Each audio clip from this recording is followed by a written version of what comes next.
Hey, welcome back to another episode of Stand on Guard. I'm your host, David Krayden. Happy Friday. You made it through the week. I did. I hope you all did too. Trudeau's done it again. What's he done? Well, we'll find out in a minute. So we are in a very precarious position in this country. We need political change, but we also need the resolve to resist.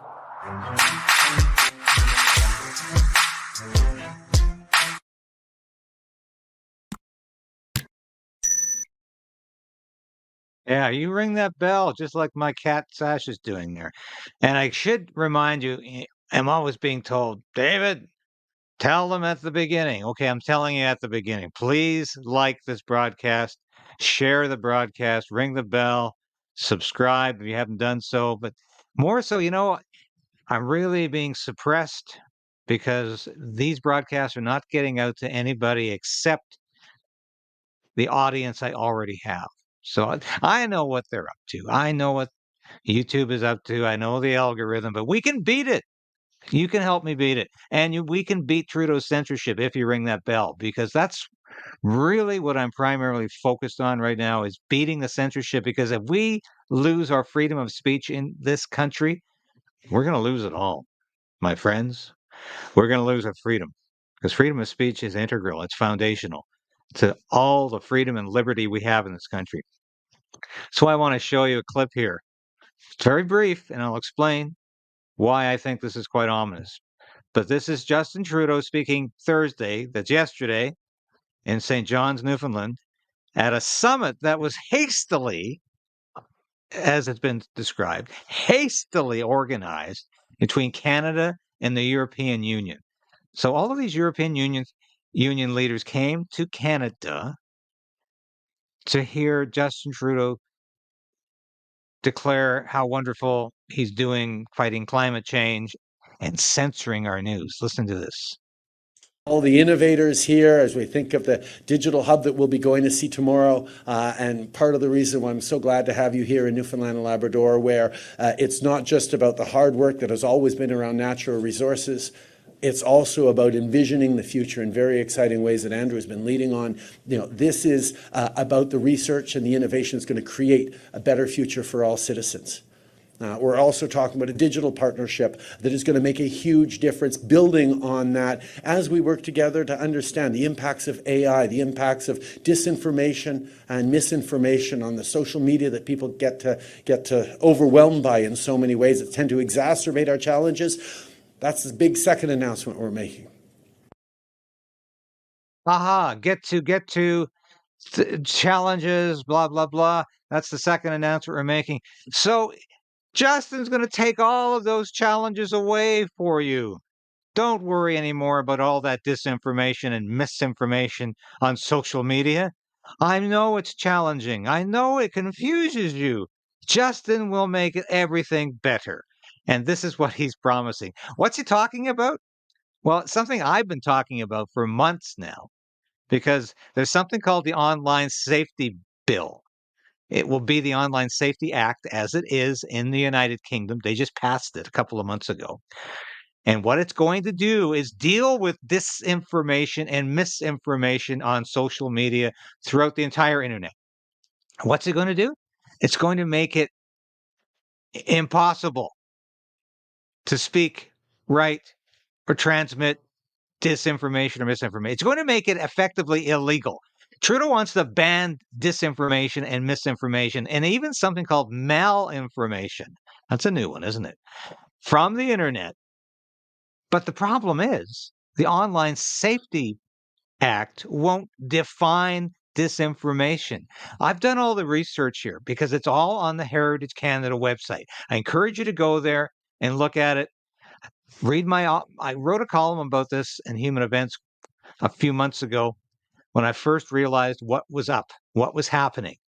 That Trudeau had a study group looking at this legislation for years. And the advice was don't define disinformation because it's going to make it that much harder to enforce your law. If you don't have to define what disinformation is, it can mean whatever you want it to mean. Whoops. We got a problem here, don't we? So that means if Trudeau doesn't like what I'm saying, Krayden, you're speaking disinformation on your broadcast. You're writing disinformation on your Substack or in your articles. So we can't have that. That's disinformation. That's banned. God knows what are they going to do? Come to my door and threaten to take me away? They're going to fine me? Well, that's going to be in the bill, which cannot pass. This cannot pass. But Trudeau talked about it here. He says, I'm going to find a way to help you deal with all that disinformation and misinformation on social media. I know it confuses you. I know it's a challenge. He loves that word, challenge. I hate that word because it's so inaccurate. It can mean whatever Justin wants it to mean. So he let the cat out of the bag again to say he's going to be dealing with this in legislation. It's just around the corner, folks. If we don't see it before Christmas, it's going to be in the new year, probably in the winter or early spring. It's coming, and I tell you, it's bad news just for everybody, not just for me, not just for independent media, not just for new media, where I continue to work as a journalist, as a columnist, but even the legacy media, where I used to work, they are going to be in trouble too. Because if they say the wrong thing, even though they're subsidized by Justin Trudeau, by the Trudeau government, if they say the wrong thing, they're gone. They're gone too. There's no loyalty. No such thing as loyalty with Justin Trudeau. You don't say what he wants you to say, you're out of there. So this is a very bad piece of legislation that's coming, and Trudeau talked about it. I find this comment very interesting from Alberta Premier Danielle Smith. I'd like to know how are the talks going between Alberta and the feds with regards to the clean electricity regulations, because of course the clock is ticking on this whole file. Well, we're getting pretty frustrated because they've had a Supreme Court loss now that says that they cannot use their federal power as a pretext to invade provincial jurisdiction. And they're acting like that Supreme Court case didn't happen. They had another loss on the issue of plastics, which was also an unconstitutional overreach and unreasonable. And instead of accepting the court's judgment, they're going to drag it out again. So we've got a lawless federal government. Lawless federal government. Yep, they ignore Supreme Court rulings they don't like. And I told you the other day about Stephen Guilbeault's news conference on Monday, where he said he's going to appeal to the United Nations to institute a plastics ban treaty because the federal court in Canada ruled against the Trudeau government's ban on single-use plastics. So Guilbeault said, I'm going to go to the UN and appeal there. The good socialist, the proud socialist, actually a proud Marxist, and the good globalist is going to ignore Canadian law and go to the United Nations and get them to do the dirty work. That's what this government's all about. And of course, he's an acolyte of the UN, of the WEF, the World Economic Forum. I'm sure you all know, and of globalism per se. And that's how this lawless liberal government, as Premier Danielle Smith described it, operates. They ignore the law they don't like. They make other laws to overrule them, or they appeal to globalist bodies, or they just rule by decree. And that's what I'm concerned about, folks, is that Justin Trudeau will eventually just decide to rule by decree and postpone our next election. I keep saying this, but mark my words, my friends, my viewers, mark my words. If Trudeau doesn't get what he wants, if the polls aren't looking good for him in 2 years' time, just watch him exploit whatever disaster, whatever catastrophe, whatever crisis, whatever incident he thinks he can use to stay in power. Watch him exploit those. Watch him exploit those opportunities. It's always a great reset for Justin Trudeau. Every crisis, every disaster, every dilemma, everything is an opportunity to stay in power, to retain his grip on power. And watch him do that. Now, this is quite interesting because I've been talking about how Trudeau wants to eliminate social media and the internet from any form of misinformation, disinformation. He wants to get rid of that, and supposedly, and he wants to make it safe for you with the Online Safety Act. Let's have a look at how he does when it comes to misinformation, disinformation. You might remember he decided he wanted his own YouTube channel. So it's the Justin Trudeau starring in his own YouTube channel, and it's not doing too well. It's got like 4,000 subscribers. That's the Prime Minister of Canada. 4,000 subscribers. That's the best he can do. And he puts out his posts and they get a couple of hundred people watching. Well, let's have a look at this one because this is comical, but it just shows you the hypocrisy of Justin. I don't know if we can watch the whole thing. I'll go as far as I can. Heat pumps, des thermopompes électriques. They're an efficient, affordable, cleaner way to both heat and cool your home. And that's why everyone's talking about them. Je suis ici avec le ministre O'Regan pour parler un petit peu de tout ce qu'on est en train de faire pour vous aider avec des thermopompes. We've been working with provinces and territories right across the country to make sure we're installing heat pumps and phasing out home heating oil. Because the fact is, it's good for the environment, but it's also good for your wallet. I got to stop him there because, of course, it's not good for your wallet. The cost prohibitive to install a heat pump, over $20,000 US, and you're not going to get your free heat pump unless you're below the poverty line, basically. And it's not good for the environment. Guess what, Justy boy? You got to plug them in to electricity. And not only that, if everybody in Atlantic Canada gets a heat pump and plugs it in, it's going to burn the system. It's going to overload the grid. The Atlantic electrical system in Atlantic Canada can't stand that much activity. So this shows you how he continues to lie to you. People who switch from heating oil to heat pumps can save on average $2,500 a year. That makes a huge difference, both for your bottom line, but also for the future that we're building for our kids.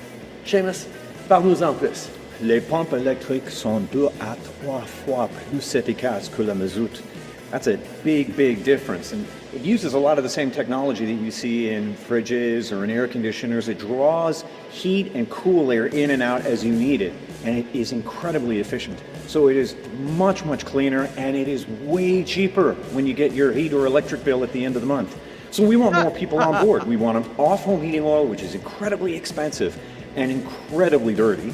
And we want them to move to heat pumps. So now we have a plan, and our plan is simple. Free heat pumps. If you're from a lower income household, free heat pump. And we're going to give you $250 on top of it to sign up. And for everybody else, we are going to work out plans so that you're not having to pay that big upfront cost that keeps so many people from getting onto heat pumps. We'll look after that, and you will pay it out over the savings that you will accrue over the years to follow. This is just another example of the work we're doing to both make life more affordable for people and fight climate change and protect the environment at the same time, because the economy and the environment have to go together. That's what we've been working on. That's what we're going to keep working on for the weeks, months, and years to come. This is Okay. He had enough? Yeah, I have. What's the problem with this? Well, of course, he's not thinking about the economy. The economy is tanking because he's got this stupid idea in his head that we're going to get rid of the combustion engine by 2030. We're going to basically get rid of gasoline-powered cars by 2030. We're going to drastically reduce our fertilizer by 2030. That we're going to be living in this green economy by 2030. And it's all a facade. It's a charade. It's a farce. Not going to happen. And Justy Boy knows that.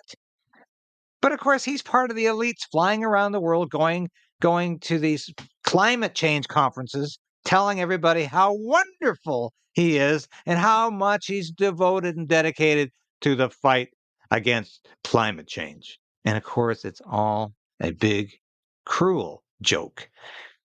So what's wrong with these heat pumps? Yes, Justin's lying about them. They're not going to save you any money. In fact, you're going to freeze. The Premier of Saskatchewan, Scott Moe, released this.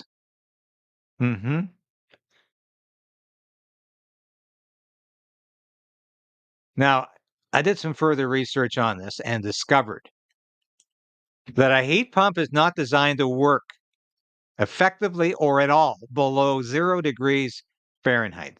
Yeah, that's about minus 12, minus 13 degrees Celsius. Now, that's not exactly as cold as it gets here in Canada, is it? Anyone who's lived in Edmonton, Calgary, Ottawa,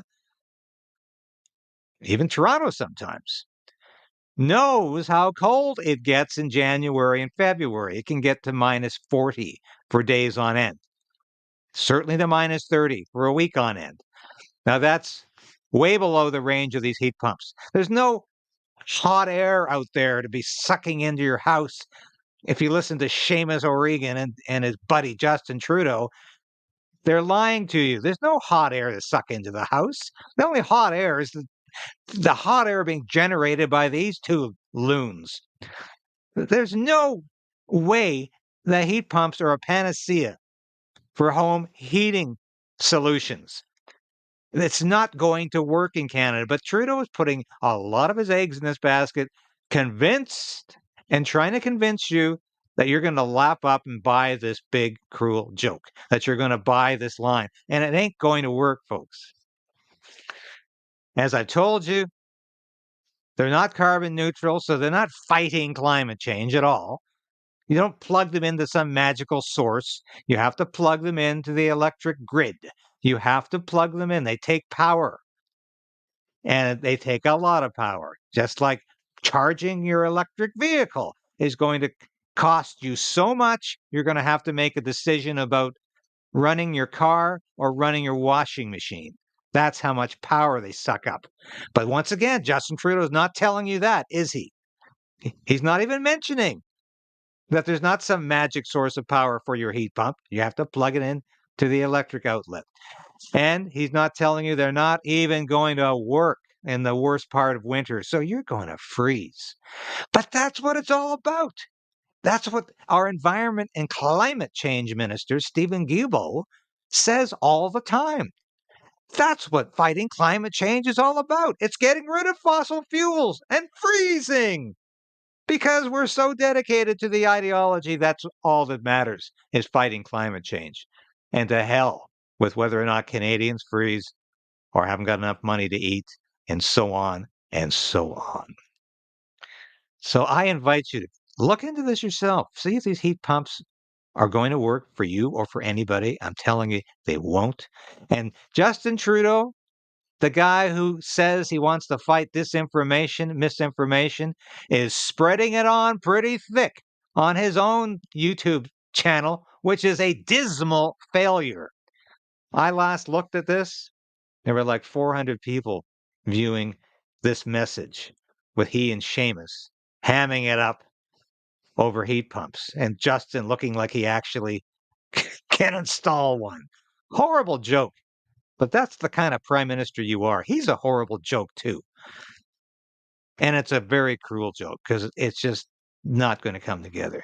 So Justin's a failure as a YouTuber as well as a failure as an actor, as a failure as a politician, as a failure as a prime minister. And he's not getting his message out very far and wide. I encourage you to resolve, to resist, continue to fight Justin Trudeau because we can't stand 2 more years of him. I don't know what we're going to do if he doesn't call an election, but we need to disentangle Justin Trudeau from the sycophants in the House of Commons who are propping him up, namely Jagmeet Singh and the NDP and the separatist Bloc Québécois, who are now pledged to keep him afloat. We got to disentangle that alliance because it's bad for Canada and it's bad for our future. And the Conservatives keep saying he's not worth the cost, just not worth the cost. Oh, it sounds so much like he's just not ready. But they tried to use him in 2015, and that was a hopeless campaign slogan. It's not that Justin Trudeau's just not worth the cost. He is a catastrophe for Canada, and it's getting worse. And to get back to where we started, he is not just after us economically, he's after our basic fundamental freedoms, and that means our freedom of speech. And his internet laws, we've already had C11 and C18, the Online News Act, the Online Streaming Act, that basically have destroyed new media's access to social media, especially anything associated with Meta, like Facebook and Instagram. That's been destroyed. New media is suffering for that because of Trudeau's arrogance and stupidity. But it's all part of Trudeau's 3-part program for censorship of the internet. The worst is coming. Fight it. We need to resolve the resist. So keep supporting this station. Thank you. In any way you can. This broadcast is always free, but I appreciate any support you can offer. And please share the station with as many people as you can, and keep watching. And I'll be back next week with more of the news that you need to know and that you want to hear about. Have a great weekend.